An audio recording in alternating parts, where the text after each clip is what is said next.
Palavra. Vamos ministrar a palavra então nessa noite. Nós vamos falar sobre esse tema.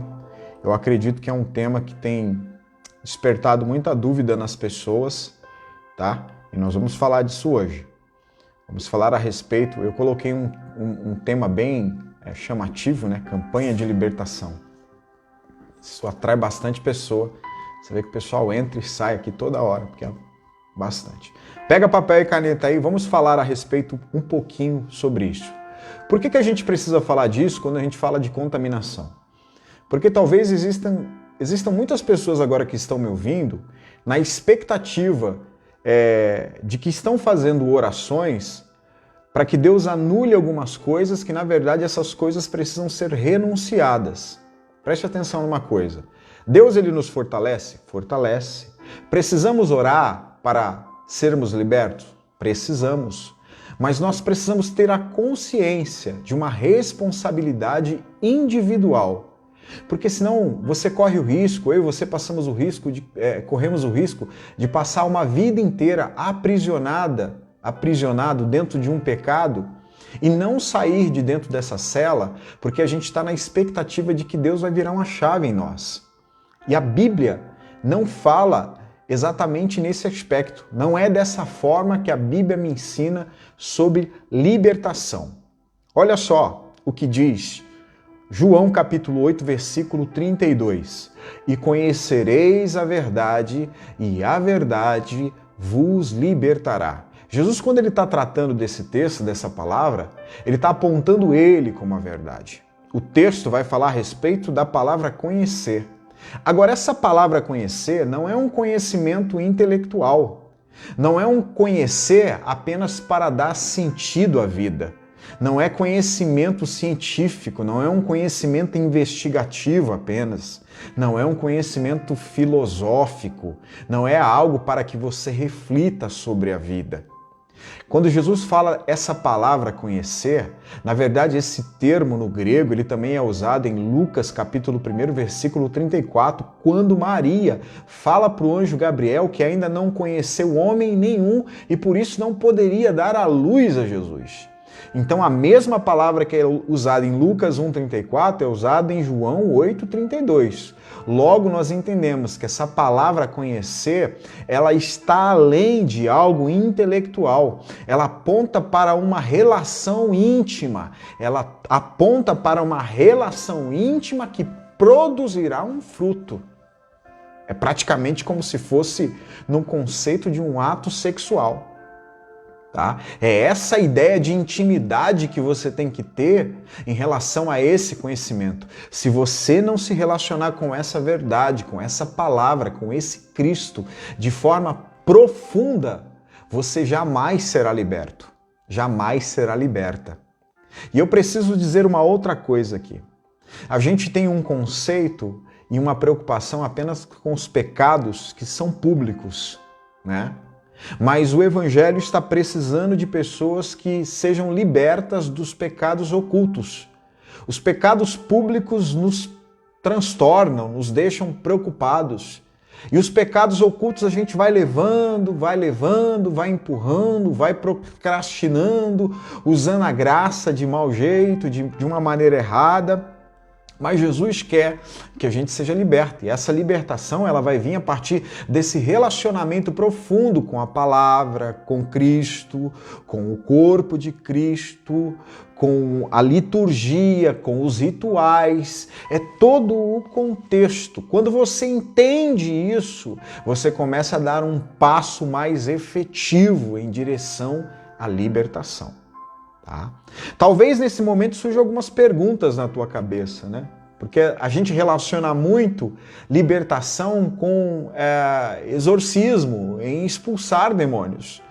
Precisamos entender que são coisas distintas. Uma coisa é expulsar demônios, outra coisa é ser liberto do pecado.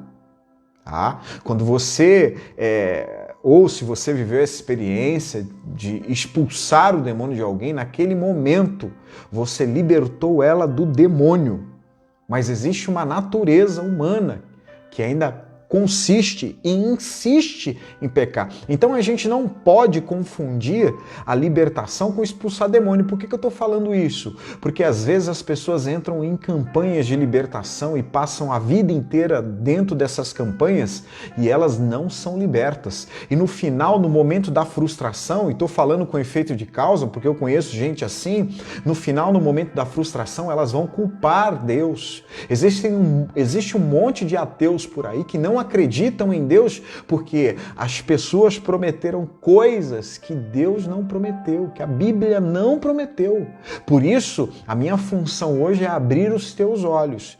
Ah, pastor, você está dizendo que fazer campanha é errado. Não é esse ponto que eu quero tocar. Eu quero dizer que existe um aspecto de responsabilidade individual quando nós falamos de libertação. É preciso orar? É preciso orar. É preciso pedir a Deus? É preciso pedir a Deus. Mas eu preciso entender que a responsabilidade maior ainda é minha. Tá? Você quer ver na Bíblia quando a gente fala disso? Mateus capítulo 10, versículo 1, olha o que vai dizer o texto. E deu-lhes poder sobre os espíritos imundos para os expulsarem. Jesus nesse momento está dando autoridade aos discípulos para expulsar demônios. Num outro texto, em Mateus capítulo 17, existe um filho de um homem que está endemoniado e os discípulos não conseguem expulsar o demônio. E aí Jesus vem e expulsa aquele demônio, mas antes de Jesus expulsar o demônio daquele menino, Jesus vai dizer: por que a fé de vocês é tão pequena? Por que vocês não têm fé? Nesse momento, quando nós falamos de possessões malignas, nós temos pelo menos dois pilares, nós temos pelo menos duas ferramentas para se expulsar demônio. Quais são elas? Mateus capítulo 10, versículo 1, Jesus deu a eles autoridade. Mateus capítulo 17, versículo 20, Jesus falou que faltou a eles fé. Logo, aqui nesse momento, e não é tudo, não está completo, mas pelo menos duas ferramentas.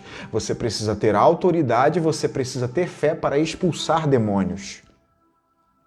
Quando falamos da libertação da possessão.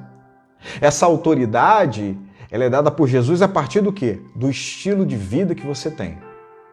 Agora, quando nós falamos dessa libertação, não essa demoníaca, essa libertação do pecado, a gente trata de outra maneira, em outros aspectos. Olha o que Paulo vai dizer em Colossenses capítulo 3, versículo 5. Assim façam morrer tudo o que pertence à natureza humana de vocês. Paulo, nesse momento, ele não está responsabilizando um espírito maligno, a má natureza da igreja de Colossos. Ele está responsabilizando as próprias pessoas. Ele está dizendo, olha, matem a natureza má que existe dentro de vocês. Ainda em Lucas capítulo 11, versículo 24, Jesus está falando sobre espíritos imundos. E olha o que ele vai dizer: quando o espírito imundo sai de um homem, passa por lugares áridos procurando descanso e não o encontrando, diz: voltarei para a casa de onde saí, e se aquela casa estiver vazia, o espírito imundo retorna e leva juntamente com ele mais 7 espíritos. Preste atenção, esse homem a qual Jesus está falando passou por um processo de exorcismo. O demônio foi retirado dele, mas depois o modo de vida dele, pós ter sido liberto do demônio, não condizia com a vida no espírito. Logo, a casa dele ficou desocupada e por causa de um mau comportamento, os demônios voltaram. Percebe que quando a gente fala da libertação do pecado, dos vícios, do adultério, de pornografia e por aí vai a lista, nós estamos falando do quê? De uma decisão. Ainda em Gálatas capítulo 5, versículo 16, Paulo vai dizer assim: digo, porém, andai em espírito e não cumprireis as concupiscências da carne. A partir desses 3 textos que eu li com você, nós aprendemos pelo menos 4 coisas. Quando a gente fala dessa libertação, desse primeiro contato que a gente tem com Jesus, na verdade a gente está falando de uma resposta resposta? Qual é a resposta que você tem dado a Jesus por ele ter te limpado um dia? Quando Jesus entrou na casa de Zaqueu, ele disse: eis que a salvação veio a essa casa. Logo após essa palavra, o Zaqueu se prontificou. Quando Jesus entra na casa dele, fala: olha, se eu tenho feito alguma coisa de errado, se eu tenho roubado alguém, eu vou restituir. Sabe o que é isso? É um comportamento, é uma resposta que Zaqueu está dando. O número 2, assumir uma nova posição diante de Deus e dos homens. Jesus entrou em Gadara, libertou um homem endemoniado. Quando os homens daquela cidade viram aquele homem que outrora estava endemoniado, agora estava vestido, estava saudável, passivo, eles ficaram assustados. Então eu preciso dar uma resposta por aquilo que Jesus tem feito a mim. Assumir uma nova posição diante de Deus e dos homens. Paulo vai dizer no capítulo 5 de Gálatas, versículo 16, andai em espírito. Sabe qual é a ideia que Paulo está dando? Você que conhece circuito de Fórmula 1, é sobre isso que Paulo está falando. Essa é a ideia. O espírito já tem um circuito que você precisa trilhar, caminhar dentro dele. E aí Paulo está dizendo, ande dentro do circuito que o Espírito Santo estabeleceu para a tua vida. E você não vai, de maneira nenhuma, cumprir as concupiscências da carne. Essa palavra é forte. Assumir as responsabilidades dos próprios atos. Davi, no Salmo 51, ele diz, pequei contra ti, Senhor. Eu vejo um monte de gente por aí que está afundada no pecado. E sabe o que elas estão fazendo? Estão atribuindo aos demônios, estão atribuindo ao passado. Que essa palavra seja uma palavra de reflexão para nós nessa noite. Vamos orar. Senhor, muito obrigado por essa palavra. Que o Teu Espírito nos conduza, nos ensine, Senhor. Que o Teu Espírito nos guarde. Guarde a nossa alma, guarde a nossa mente, guarde o nosso coração, ó Pai. Que nós possamos ser libertos dos pecados ocultos, ó Deus. Aqueles pecados que nós praticamos quando ninguém está vendo, quando ninguém está olhando, Senhor.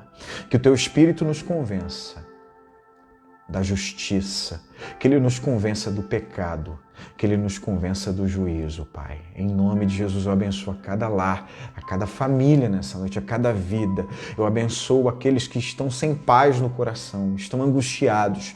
Eu abençoo, Senhor, a cada um, Senhor. Nós liberamos uma palavra de cura para aqueles que estão nos hospitais, uma palavra de fé e esperança para aqueles que estão enfrentando tempos de escassez, ó Pai. Acreditamos no milagre, cremos em Ti, Senhor, em nome de Jesus. Amém? Deus abençoe sua vida, Deus abençoe sua casa. Procure a gente em outras plataformas sociais, TikTok, Instagram, YouTube, estamos por aí. Temos tentado abastecer as pessoas com ministrações, com reflexões e com devocionais. Estamos no Spotify também. Deus abençoe sua vida. Amanhã é sexta e nós teremos o último devocional da semana, no dia de amanhã, tá bom? Espero você no mesmo horário. Compartilha aí essa live, compartilha os nossos áudios do Spotify, compartilha aí os nossos podcasts e que Deus abençoe a sua vida e eu te espero amanhã, em nome de Jesus.